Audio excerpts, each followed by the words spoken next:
because this is all about playtime.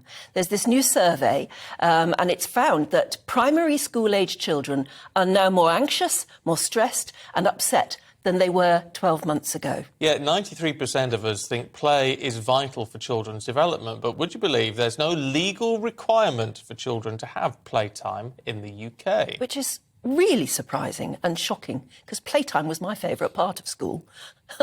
Never mind the lessons. Well, our next guest, Michael Follett, is a firm believer of protected play for children, and he's the founder and CEO of OPAL. A very good morning to you. What does OPAL stand for, Opal? Good morning, everybody. It stands for Outdoor Play and Learning.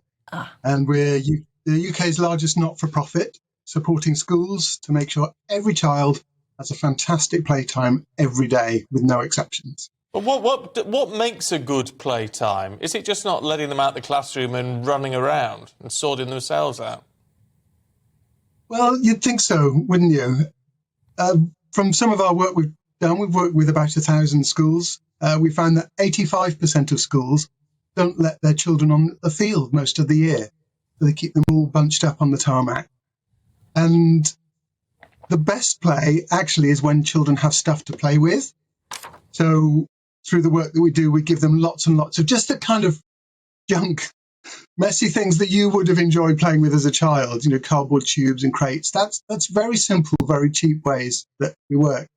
I think the third thing is about permission, that adults are so concerned about hurt and dirt that they stop children just doing the play that they need to do. That's right, but as I was saying there, playtime was something that we always looked forward to at school. You'd actually watch the classroom clock and think, well, you know, only one more lesson or only half an hour to go until playtime. But of course, a lot of schools don't have fields, as you just said.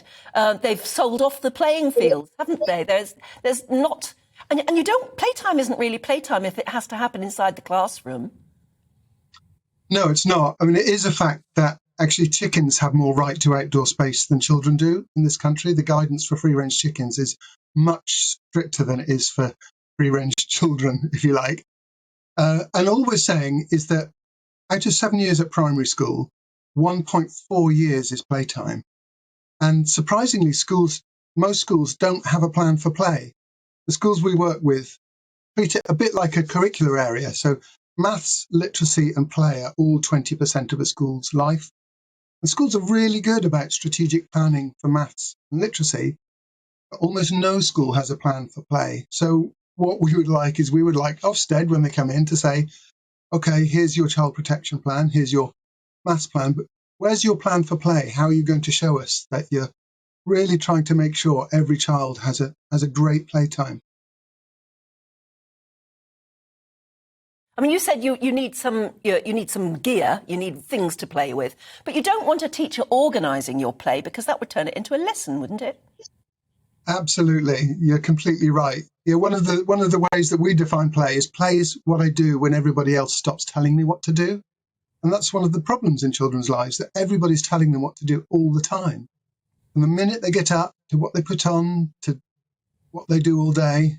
And it's really important for a happy and healthy childhood that children have periods of time when they direct their own actions for their own reasons. And all we need to do is step back a little bit, sort of hold ourselves, not interfere too much, and give them some basic materials to play with and some space to play in. That's all we're asking. It's not that complicated.